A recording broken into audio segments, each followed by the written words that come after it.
بولنا سیکھے، سوالات کرنا سیکھے، ہر جگہ مسئول نہ بنے۔ ہم سوالوں پہ جواب دیتے رہیں جی، دیتے رہیں جی، دیتے رہیں جی، نہیں، ان سے بھی بات پوچھیں، ان سے پوچھئے۔ اور جب بھی مرزا پر گفتگو ہو، صدق و کذب مرزا پر بات کریں کہ مرزا کتنا سچا ہے۔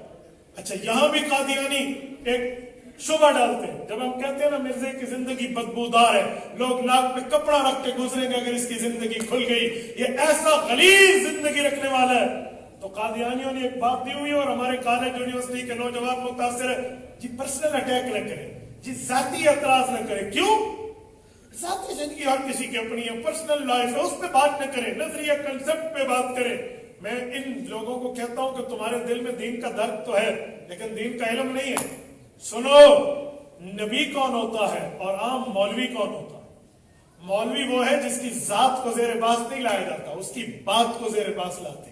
لیکن نبی کے لیے معاملہ یہ نہیں ہے۔ فاران کی چوٹی پہ کھڑے ہو کے جب اعلان ہوا اللہ کے رسول پہ وانذر عشیرتک الاقربین، یہ آیت اتری ہے، رسول اللہ صلی اللہ علیہ وسلم نے مکہ کے باسیوں کو مخاطب کر کے فرمایا لقد لبثت فیکم عمرا هل وجدتمونی صادقا ام کاذبا۔ لوگوں 40 سال چھوٹا عرصہ نہیں ہوتا، بہت بڑا عرصہ ہوتا ہے جن میں دن رات بھی ہے، گرمی سردی بھی ہے، بہار و خزاں بھی ہے، تمام معاملات ہیں۔ میں نے 40 سال کی زندگی تمہارے اندر گزاری ہے، بتاؤ مجھے کیسا پایا؟